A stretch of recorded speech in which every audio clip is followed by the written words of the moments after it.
दीदी के साथ बदलते भारत की शान।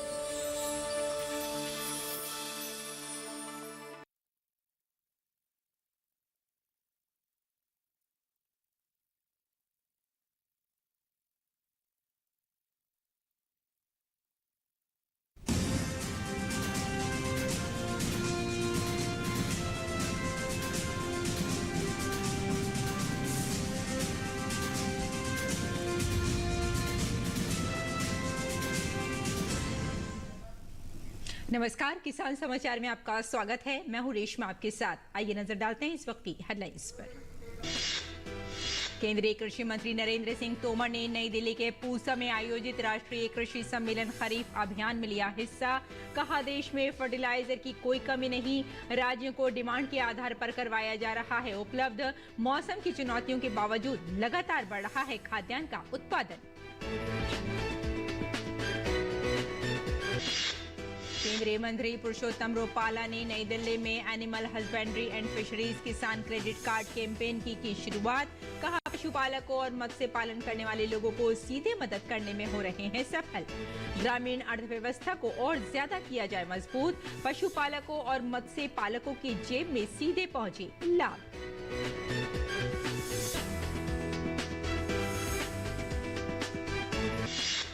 केंद्रीय मंत्री पीयूष गोयल मंगलवार को मक्के से एथेनॉल बनाने को लेकर एक राष्ट्रीय संगोष्ठी में हुए शामिल। कहा, 2014 से पहले 1.5% एथेनॉल ब्लेंडिंग होती थी, आज 10% से ज्यादा की होती है एथेनॉल ब्लेंडिंग। 20% एथेनॉल ब्लेंडिंग का जो लक्ष्य रखा है वो करेंगे हासिल।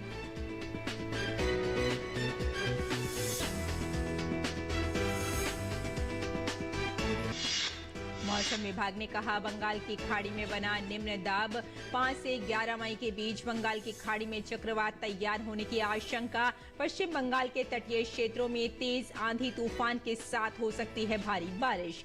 मौसम विभाग ने राज्य सरकार को किया अलर्ट, मछुआरों को समुद्र में न जाने की दी चेतावनी। और अब समाचार विस्तार से। केंद्रीय कृषि मंत्री नरेंद्र सिंह तोमर ने नई दिल्ली के पूसा में आयोजित राष्ट्रीय कृषि सम्मेलन खरीफ अभियान में हिस्सा लिया। तोमर ने कहा कि मौसम की चुनौतियों के बावजूद खाद्यान्न का उत्पादन लगातार बढ़ रहा है, लेकिन तकनीक का और ज्यादा से ज्यादा उपयोग कर भविष्य की चुनौतियों से निपटा जा सकेगा। देश में फर्टिलाइजर की भी कोई कमी नहीं है, राज्यों को डिमांड के आधार पर उपलब्ध करवाया जा रहा है। इसके अलावा केंद्रीय मंत्री नरेंद्र सिंह तोमर ने कहा कि फर्टिलाइजर का संतुलित उपयोग होना चाहिए। मुझे इस बात की प्रसन्नता है कि केंद्र सरकार और राज्य सरकार जिस प्रकार से काम कर रहे हैं, उसके परिणाम स्वरूप आज खाद्यान्न का उत्पादन हो, दलहन का उत्पादन हो, तिलहन का उत्पादन हो, बागबानी की खेती हो, देश में उपलब्धता का सवाल हो, निर्यात का सवाल हो,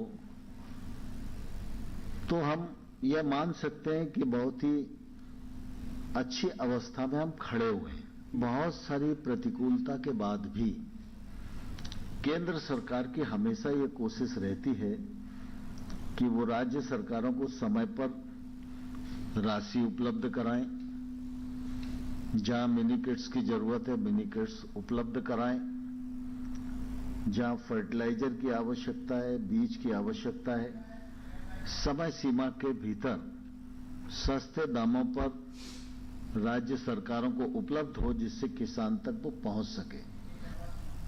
केंद्रीय कृषि राज्य मंत्री कैलाश चौधरी ने कहा कि आत्मनिर्भर भारत के लिए कृषि क्षेत्र में भी हमें आत्मनिर्भर बनना है।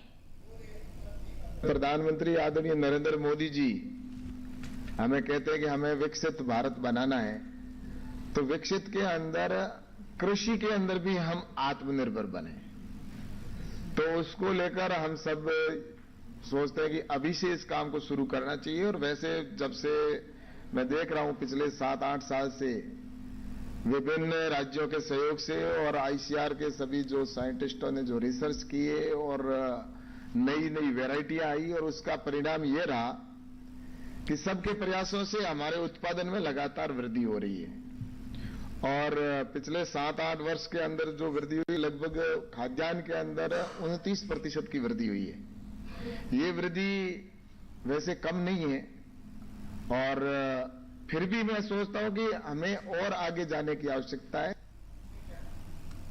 और नई दिल्ली में मत्स्य पालन, पशुपालन एवं डेयरी मंत्रालय के द्वारा राष्ट्रीय स्तर पर एनिमल हस्बेंड्री एंड फिशरीज किसान क्रेडिट कार्ड कैंपेन और AAHIDF रेडियो कैंपेन की शुरुआत हुई। मत्स्य पालन, पशुपालन एवं डेयरी मंत्री परषोत्तम रुपाला ने राष्ट्रीय स्तर के इस अभियान की शुरुआत की। इस अवसर पर केंद्रीय मंत्री परषोत्तम रुपाला ने कहा कि आज हम अपने पशुपालकों और मत्स्य पालन करने वाले लोगों को प्रधानमंत्री मोदी जी के नेतृत्व में सीधे मदद करने में सफल हो रहे हैं। पशुपालक पूरे देश में हर कोने में मिलते हैं। ऐसे ही हमारा 8000 किलोमीटर का कोस्ट लाइन होने की वजह से पूरे कोस्टल बेल्ट में फिशरमैन रहते हैं और नदी तालाबों के किनारे फिशरीज करने वाले फिशरमैन पूरे देश में मिल रहा है। सो ज्योग्राफिकली हम देखें तो पूरे भारतवर्ष में हर जगह पे यदि किसी की हाजिरी है तो ये फिशरमैन है या पशुपालक है। मुझे बॉर्डर विलेज में जाने का मौका मिला। प्रधानमंत्री जी ने वाइब्रेंट विलेज का जो कंसेप्ट लिया है और इसके चलते बॉर्डर विलेज में मंत्रियों को जाने का एक कार्यक्रम बना था। उसी के चलते मैं दूर सुदूर हमारे चाइना बॉर्डर के साथ, भूटान बॉर्डर के साथ जुड़े हुए गांवों में जाने का मौका मिला, जहां गांव में 20 फैमिली की ही आबादी थी और उसके बाद कोई गांव ही नहीं था। वहीं से फिर 200 किलोमीटर तक कोई गांव नहीं था। ऐसे गांव में भी मेरा जाना हुआ, मगर वहां भी पशुपालन करने वाले थे और वहां के लोगों का जीवन यापन पशुपालन पर ही निर्भर था, ऐसा कहूं तो भी गलत नहीं है।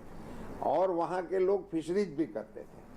तो ऐसे दुर्गम विस्तार में भी जो लोग काम कर रहे हैं, ऐसे लोगों को याद करके उनको इंस्टीट्यूशनल क्रेडिट देने का जो हमारे प्रधानमंत्री श्री ने निर्णय लिया है, ये भारत के ग्रामीण अर्थतंत्र को एक तरह से सपोर्ट देने का सबसे महत्वपूर्ण निर्णय मैं मानता हूं। उन्होंने ये भी कहा कि प्रधानमंत्री मोदी जी के नेतृत्व में हमारे लक्ष्य हैं कि ग्रामीण अर्थव्यवस्था को और ज्यादा मजबूत किया जाए, साथ ही पशुपालकों और मत्स्य पालकों की जेब में सीधा पैसा पहुंचे। ये प्रधानमंत्री जी का ग्रामीण अर्थतंत्र को मदद करने का, छोटे लोगों को इंस्टीट्यूशनल क्रेडिट देने का निर्णय है, उसको हम धरती पर उतार कर एक बहुत ही अच्छे भारत के ग्रामीण अर्थतंत्र को सही दिशा में आगे बढ़ाने के काम में हम सहयोग कर रहे हैं। इस भूमिका के साथ आप सब लोग काम करेंगे तो मुझे लग रहा है कि अच्छे परिणाम हमको अवश्य मिलेंगे। दिल्ली में मक्के से एथेनॉल बनाने को लेकर दिल्ली के वाणिज्य भवन में एक राष्ट्रीय संगोष्ठी का आयोजन किया गया। इस संगोष्ठी में केंद्रीय मंत्री पीयूष गोयल सहित कई मंत्रालय के अधिकारी और उद्योगपति शामिल हुए। केंद्रीय मंत्री पीयूष गोयल ने कहा कि एथेनॉल देश के प्रधानमंत्री के दिल का काफी करीब का विषय है। 2014 से पहले 1.5% एथेनॉल ब्लेंडिंग होती थी, आज 10% से ज्यादा की एथेनॉल ब्लेंडिंग होती है। 20% एथेनॉल ब्लेंडिंग का जो लक्ष्य रखा है वो हम अवश्य हासिल करेंगे। 8% मिक्सिंग करता था 2014 तक, वो आज 10% से ज्यादा इथेनॉल ब्लेंडिंग करे। ये अपने आप में शायद ही विश्व में किसी भी देश ने इतनी तेज गति से इथेनॉल ब्लेंडिंग प्रोग्राम में प्रगति की होगी। ये प्रधानमंत्री जी इस विषय के बारे में कितने प्रतिबद्ध है और जो आगे का भी लक्ष्य 20% इथेनॉल ब्लेंडिंग का रखा है, ये काफी एम्बिशियस है, काफी बोल्ड है। और मौसम विभाग की ओर से जारी बयान में बताया गया है कि बंगाल की खाड़ी में एक बार फिर भारी निम्न दाब बन रहा है, जिसकी वजह से चक्रवात बन सकता है। मौसम विभाग की ओर से जारी बयान में बताया गया है कि पिछले एक हफ्ते से लगातार हो रही बारिश और आंधी तूफान के बीच आसमान में बादल छाए हुए हैं, जिसकी वजह से हवाएं गर्म होकर ऊपर नहीं उठ पा रही। इसकी वजह से समुद्र तल पर निम्न दाब बना हुआ है। ये निम्न दाब आगामी शनिवार को दक्षिण पूर्व बंगाल की खाड़ी में चक्रवात का रूप ले सकता है।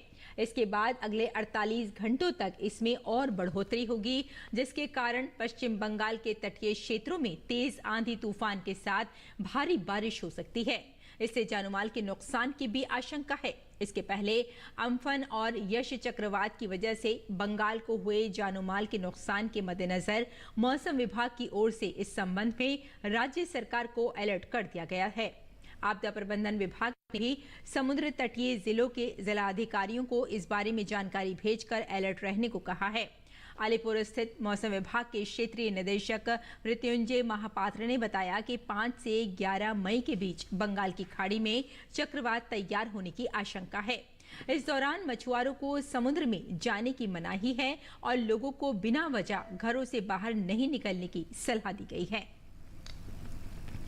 बांका जिले में किसान परंपरागत खेती से इतर लेमन ग्रास की खेती कर न सिर्फ बंजर भूमि को उपजाऊ बना रहे हैं, बल्कि इससे उन्हें आर्थिक लाभ भी पहुंच रहा है। पेश है एक रिपोर्ट। ये बिहार के बांका जिले के किसान हैं, जो बंजर जमीन पर लेमन ग्रास की खेती कर रहे हैं और अपनी आय में इजाफा कर रहे हैं। किसान बताते हैं कि लेमन ग्रास बंजर जमीनों पर आसानी से हो जाता है और औषधीय गुण होने की वजह से इसकी बाजारों में अच्छी खासी मांग है। स्थिति चलते इसमें कुछ लगा नहीं पाते हैं, पानी का भी स्रोत नहीं था और बांका के डीओ के द्वारा हम लोग को जानकारी दी गई कि लेमन ग्रास लगाइए, इसमें बंजर भूमि है, इसमें लगाइए, आपको बेनिफिट भी होगा। कुछ दूसरा चीज नहीं होता था, इसमें लेमन ग्रास लगा दिए, जिसमें एक बार काटते हैं 3 साल तक हम लोग उसको चलाते रहते हैं। सरकार से कुछ लाभ मिला है? अनुदान मिला है। जिला प्रशासन की मदद से 500 से अधिक किसानों ने अपनी बंजर भूमि को सुगंधित खेतों में बदल दिया है और लेमन ग्रास तेल के निर्यात के लिए अपना खुद का FPO भी बनाया है। किसानों के लिए बहुत ही लाभदायक साबित होगा, क्योंकि बांका जिला में लगभग 3500 एकड़ भूमि जो है बंजर भूमि पड़ा हुआ है और उसका एक ही विकल्प है कि लेमन ग्रास की खेती, क्योंकि इसमें अगर सिर्फ बारिश पड़ जाए तो हम साल में कम से कम 2 फसल ले सकते हैं और इरिगेशन की अगर सुविधा देते हैं तो साल में हम लोग 3 फसल लेते हैं। लेमन ग्रास की खेती के लिए थोड़े पानी की ही जरूरत पड़ती है। ये पथरीली जमीन पर कम से कम देखभाल के साथ बढ़ सकती है। साथ ही किसान साल में इसकी 3 फसलें ले सकते हैं। कम सिंचाई सुविधाओं के साथ वे साल में 4 बार लेमन ग्रास की कटाई भी कर सकते हैं। बांका जिला परंपरागत तरीके से एक बंजर क्षेत्र है और यहाँ पर आमतौर पे जैसे फसल होती हैं या फिर पेड़ होते हैं, इनका बहुत ज़्यादा हम लोग उपयोग कृषक नहीं कर पाते हैं उसको आमदनी के लिए। और लेमन ग्रास जो है वर्तमान समय में एक हम लोगों के सामने एक अच्छा उदाहरण है, जिसके तहत पिछले 1 वर्ष में हम लोगों ने लगभग 1000 एकड़ के करीब जो है उसमें हम लोगों ने सोचा है कि हम लोग प्लांटेशन कराएंगे और लगभग 350 एकड़ पे ऑलरेडी प्लांट भी हो गया है। आज इन किसानों की सूझबूझ से खेत हरे हैं और खुशबू बिखेर रहे हैं। ये खेत सुगंधित लेमन ग्रास की खेती के लिए पहचाने जा रहे हैं। गुड न्यूज जज्बा इंडिया के लिए बांका से नंद कुमार की रिपोर्ट, DD न्यूज। कूड़ा कचरा प्रबंधन की समस्या आज शहर से लेकर गांव तक परेशानी का सबब बनी हुई है। खासकर ग्रामीण क्षेत्रों में कूड़ा कचरा प्रबंधन के लिए कोई पक्की व्यवस्था न होने के कारण अभी भी अधिकांश कूड़ा कचरा नदी नालों में ही जा रहा है, जिससे प्रदूषण बढ़ रहा है। लेकिन मनाली के साथ लगती 6 पंचायतों ने एक गैर सरकारी संगठन हीलिंग हिमालय के सहयोग से इस समस्या से मुक्ति पा ली है। एक रिपोर्ट। विश्व प्रसिद्ध पर्यटन नगरी के साथ लगती 6 पंचायतों प्रीडी, जगतसुख, गोजरा, नग्गर और हरिपुर पंचायतों में अब कूड़ा कचरा प्रबंधन कोई समस्या नहीं रह गई है। ये प्रयास है एक गैर सरकारी संस्था हीलिंग हिमालय का। संस्था के लोग स्वेच्छा से मोहल्ला मोहल्ले जाते हैं और घर घर से गाड़ियों के माध्यम से कूड़ा कचरा इकट्ठा करते हैं। शुरुआत में बहुत दिक्कतें आई, वॉलंटियर बेस बहुत कम था, लोग बहुत कम पार्टिसिपेट करते थे, चाहे वो टूरिस्ट हो, चाहे वॉलंटियर्स हो, चाहे लोकल कम्युनिटी हो, बहुत ज़्यादा किसी का सपोर्ट नहीं था। 2 साल लगे हमें अपनी कम्युनिटी को डेवलप करने में। 2 साल के बाद जब हमारे पास काफ़ी अच्छे वॉलंटियर्स हो गए, उसके बाद हमें इशू आया कि कलेक्टेड वेस्ट को कैसे डिस्पोज करना है। 70% में सेग्रीगेट करने के बाद हम उसको अलग अलग जगह पे अलग अलग रिसाइकलर्स को भेजते हैं। सबसे बड़ा जो अमाउंट है जो वेस्ट में, ड्राई वेस्ट में, वो ग्लास बॉटल्स हैं। उसके बाद पेट बॉटल्स हैं और उसके बाद MLP है। तो ये सब चीज़ों के रिसाइकलिंग के सेटअप्स हैं, बट यहाँ से ट्रांसपोर्ट करना पड़ता है। इन द लॉन्ग रन हमारी कोशिश है कि हर डिस्ट्रिक्ट में एक रिसाइकलिंग यूनिट हो और वहीं पे जहाँ पे जितना कचरा हम कलेक्ट करते हैं उसको रिसाइकिल किया जाए डिस्ट्रिक्ट के अंदर ही और उसको रीयूज किया जाए डिस्ट्रिक्ट के अंदर ही। हीलिंग हिमालय के इन प्रयासों से ग्रामीण भी खुश हैं। उनका कहना है कि जब से संस्था ने ये पहल शुरू की है तब से गांव साफ सुथरे नजर आ रहे हैं। कचरे को साफ करना कोई आसान काम नहीं है, लेकिन सांगवान और उनकी टीम ये काम बखूबी कर रही है। इसमें हमारा प्रेणी पंचायत से लेके लेफ्ट बैंक में नीचे नगर तक जितनी पंचायतें जिन्होंने हमारे साथ MOU किया है तो उनका हम वेस्ट पिकअप करते हैं। प्लस किसी ने सेपरेटली अगर किया है तो उनके होटल से भी हम वेस्ट पिकअप करते हैं। But the only condition is आपको सेग्रीगेटेड वेस्ट देना पड़ेगा। अगर सेग्रीगेट नहीं करेंगे हम वेस्ट नहीं लेंगे। अब तक हिमालयन की तलहटी से लगभग 8 लाख किलोग्राम गैर बायोडिग्रेडेबल कचरे को साफ किया जा चुका है। मिशन अभी जारी है जब तक तस्वीर पूरी न बदल जाए। बहुत सुविधा हुई है क्योंकि यहाँ पंचायत की तरफ से था ही नहीं कुछ, है ना जी। तो चारों तरफ कूड़ा पड़ा होता था, कहीं फेंक नहीं सकते थे, जला नहीं सकते थे। तो अब इनके आने से ये बहुत सुविधा मिल गई है। यहाँ शुरू में थोड़ी दिक्कत आती थी कि हम बिना सेग्रीगेशन देते थे, फिर उन्होंने हमारी क्लासेस लगाई कि भाई इनको ऐसे आप सेग्रीगेट करो, तो उसका काफ़ी फायदा हुआ है। गुड न्यूज जज्बा इंडिया के लिए मनाली से मोहन बोगटापा की रिपोर्ट। और आइए अब बात करते हैं मंडी भाव की और जानते हैं कि देश भर की मंडियों में क्या रहा भाव।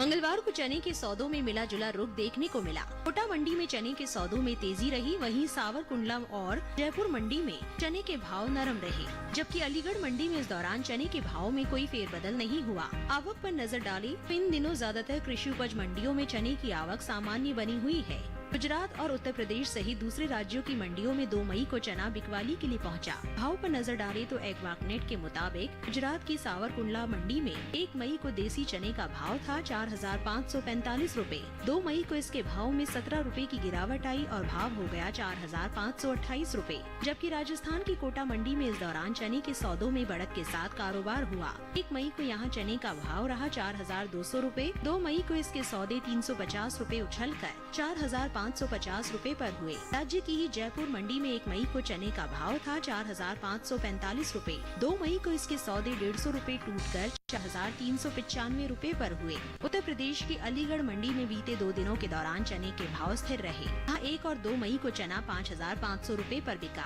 उत्तर प्रदेश की दूसरी मंडियों में देसी चने के भाव की बात करें तो इलाहाबाद मंडी में देसी चने का भाव रहा 5,350 रूपए। दायूं मंडी में भाव रहा 5,820 रूपए। आगरा मंडी में देसी चना 5,540 रूपए पर बिका। जबकि राज्य की ही कानपुर मंडी में इस दौरान देसी चने के सौदे 5,110 रूपए पर हुए। घरेलू स्तर पर इस साल कुल दलहन की रिकॉर्ड पैदावार होने का अनुमान जताया गया है। कृषि मंत्रालय के दूसरे अग्रिम अनुमान के मुताबिक देश में साल 2022-23 के दौरान कुल दलहन की पैदावार 278,10,000 टन होने की उम्मीद है, जो पिछले साल के 273,02,000 टन उत्पादन की तुलना में 5,08,000 टन और बीते 5 वर्षों के औसत दलहन उत्पादन की तुलना में 31,54,000 टन अधिक है। वहीं बात चने की पैदावार की करें, घरेलू स्तर पर चने की पैदावार रिकॉर्ड स्तर पर पहुंच गई है। साल 2022-23 के दौरान देश में चने की उपज 136,13,000 टन होने का अनुमान जताया गया है।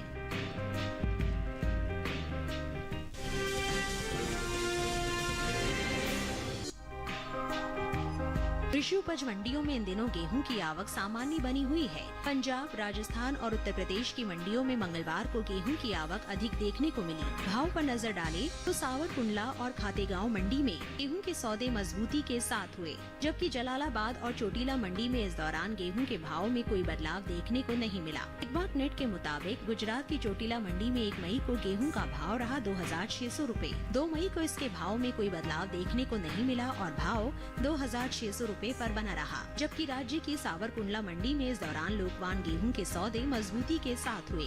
यहाँ 1 मई को लोकवान गेहूं का भाव था 2,463 रूपए। 2 मई को इसके सौदों में 100 रूपए की तेजी आई और भाव जा पहुँचा 2,563 रूपए पर।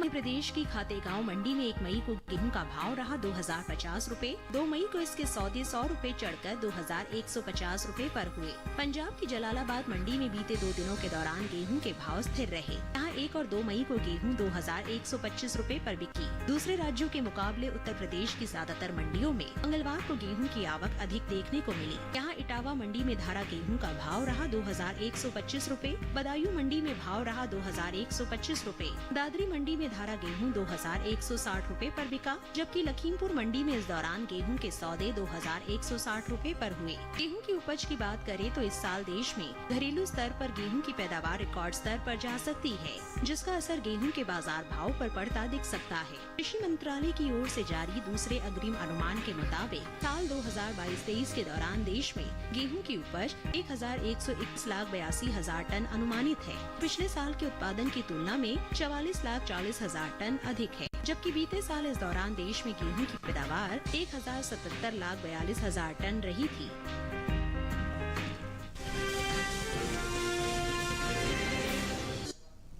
और आइए अब जानते हैं कि इस मौसम में किसान कैसे रखें अपनी खेती का ख्याल।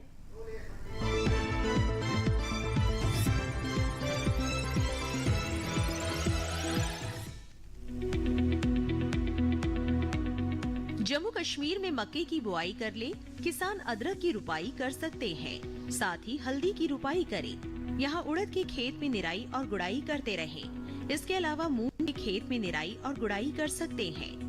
अभी प्याज की खुदाई करने का समय उपयुक्त है, वहीं किसान लहसुन की खुदाई करें। जम्मू कश्मीर में टमाटर की रुपाई कर ले, इसी तरह लाल मिर्च की रुपाई करते रहें। यहीं पर बैंगन की रुपाई कर सकते हैं। इसके साथ ही शिमला मिर्च की रुपाई करें।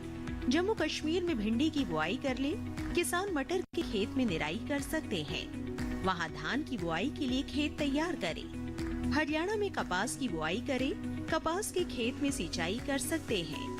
यही मूंग की बुआई कर ले, मूंग के खेत में सिंचाई करते रहें। इसके अलावा ज्वार की बुआई के लिए सही समय है। किसान गन्ने की रुपाई कर सकते हैं। इस समय टमाटर के खेत में सिंचाई करते रहें, साथ ही शिमला मिर्च के खेत में भी सिंचाई कर ले। हरियाणा में प्याज के खेत में सिंचाई करें। किसान कद्दू के खेत में निराई कर सकते हैं। वहाँ कद्दू के खेत में सिंचाई करते रहें। कद्दू में कीट लगने की संभावना बनी हुई है, ऐसे में कद्दू में कीटों से बचाव के लिए कृषि विशेषज्ञों की सलाह से कीटनाशक का छिड़काव करें।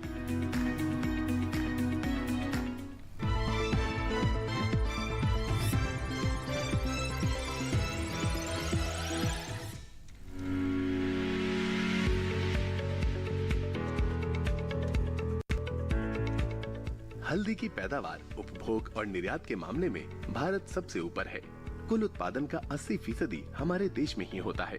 भारत में भी सबसे ज्यादा 60% हल्दी आंध्र प्रदेश में उगती है। इसके बाद तमिलनाडु, केरल, महाराष्ट्र, ओडिशा और पश्चिम बंगाल का नंबर है।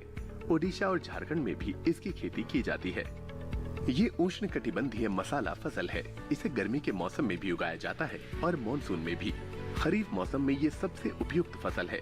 अंतर्वर्ती फसल के रूप में की जा सकती है खेती। हल्दी को 4.5 से 7.5 pH वाली दोमट और बलुई दोमट मिट्टी चाहिए। ऊसर और क्षारीय जमीन इसके लिए सही नहीं है। केरल और पश्चिमी तट वाले हिस्सों में अप्रैल और मई के दौरान इसकी बुआई हो जाती है। 1 हेक्टेयर बुआई के लिए 20 से 25 क्विंटल प्रकंद की जरूरत होगी। कंद स्वस्थ और उसका वजन 25 ग्राम के आसपास हो। मात्र प्रकंद को 2 टुकड़ों में बांट लें, जबकि द्वितीयक प्रकंद के 4 से 5 सेंटीमीटर लंबे टुकड़े बनाएं। बीज को लगाने से पहले भीगे पुआल में रखें, इससे उनमें अंकुरण होगा और खेत में जल्दी जमेंगे। हल्दी की बुआई नाली बनाकर की जाती है। 40 से 50 सेंटीमीटर की दूरी पर नाली तैयार करनी है, जिसकी चौड़ाई और गहराई 15 से 20 सेंटीमीटर रखनी है। नाली में मिट्टी, ट्राइकोडर्मा युक्त कंपोस्ट और रासायनिक खाद को अच्छी तरह मिलाते हैं। फिर 10 सेंटीमीटर की दूरी पर प्रकंदों को रखकर मिट्टी से ढक देते हैं। नाली जमीन से नीचे रहनी चाहिए ताकि गर्मियों में पानी देने में आसानी हो और बरसात में इस पर मिट्टी चढ़ा दी जाए। बुआई करते समय आंख को ऊपर की ओर रखें। बुआई के बाद सिंचाई करके पलवार कर दें। 1 हेक्टेयर हल्दी को 100 किलो नाइट्रोजन, 50 किलो फास्फोरस और 100 किलो पोटाश दें। खेत की तैयारी के दौरान फास्फोरस की पूरी मात्रा और पोटाश की आधी मात्रा देनी है। 45 से 60 दिन बाद नाइट्रोजन की आधी मात्रा और पोटाश की बची हुई आधी मात्रा दे दें। बुआई के 90 दिन बाद नाइट्रोजन की बची आधी मात्रा भी दे दें। बुआई के 60, 120 और 150 दिनों पर निराई गुड़ाई करनी होगी। मई में बुआई करेंगे तो फसल में 3-4 सिंचाई करनी होगी, जबकि बरसात की फसल में सिंचाई की जरूरत नहीं पड़ेगी। ध्यान रहे खेत में जल जमाव न होने पाए। आप चाहे तो हल्दी के साथ अंतर फसल के रूप में मिर्च, प्याज, बैंगन, मक्का और रागी लगा सकते हैं। अंतर फसल में हल्दी की हर 2 कतारों के बाद इनमें से किसी भी फसल की 1 कतार लगाएं।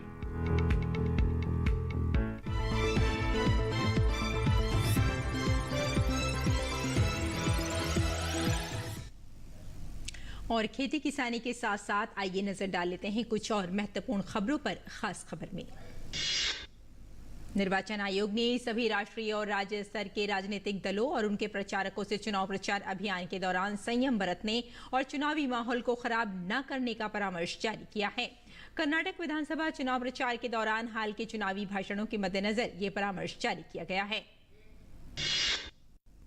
सूडान में फंसे भारतीय नागरिकों की सुरक्षित वतन वापसी जारी है। ऑपरेशन कावेरी के तहत अब तक 3,400 से अधिक भारतीयों की स्वदेशी वापस हो चुकी है। अभियान के तहत 231 भारतीय मंगल की शाम को अहमदाबाद पहुंचे। वायुसेना प्रमुख air chief marshal V R. Chaudhari ने मंगलवार को NN-32 विमान के कल पुर्जे संचालन के लिए श्रीलंका एयरफोर्स को सौंपे। उन्होंने भारत सरकार की ओर से उपहार के रूप में 1 करोड़ श्रीलंकाई रुपए की पुस्तकें भी भेंट की। ये भारत की श्रीलंका के प्रति क्षमता निर्माण की वचनबद्धता को दर्शाता है। EPFO ने हायर पेंशन का विकल्प चुनने के लिए तिथि को आगे बढ़ा दिया है। पहले इसकी अंतिम तिथि 3 मई थी, लेकिन EPFO ने अब इसे बढ़ाकर 26 जून 2023 कर दिया है। इस ऑप्शन को सिलेक्ट करने के बाद EPFO सब्सक्राइबर की पेंशन बढ़ जाएगी। पश्चिम बंगाल के पूर्वी मेदिनीपुर में भाजपा कार्यकर्ता की कथित हत्या से हंगामा शुरू हो गया है। भाजपा ने बुधवार को 12 घंटे के बाद आह्वान किया है। भाजपा ने इस हत्या के लिए TMC को जिम्मेदार ठहराया और घटना में शामिल लोगों की गिरफ्तारी की मांग की है। गो फर्स्ट एयरलाइन ने 5 मई तक अपनी सभी उड़ानें रद्द कर दी हैं। गो फर्स्ट की उड़ानें अचानक रद्द होने से यात्रियों की मुश्किलें बढ़ गई हैं। टिकट बुक कराने वाले यात्रियों ने नाराजगी भी जताई है। गो फर्स्ट एयरलाइंस लंबे समय से आर्थिक परेशानी का सामना कर रहा है। मध्य प्रदेश के इंदौर में बाणगंगा इलाके में एक अनियंत्रित क्रेन के नीचे आने से 4 लोगों की मौत हो गई है। मौके पर पहुंचे अधिकारियों के मुताबिक क्रेन के ब्रेक फेल होने के कारण यह हादसा हुआ है। क्रेन चालक को हिरासत में लिया गया है और हादसे की जांच की जा रही है। तो किसान समाचार में फिलहाल इतना ही। अनुमति दें। नमस्कार।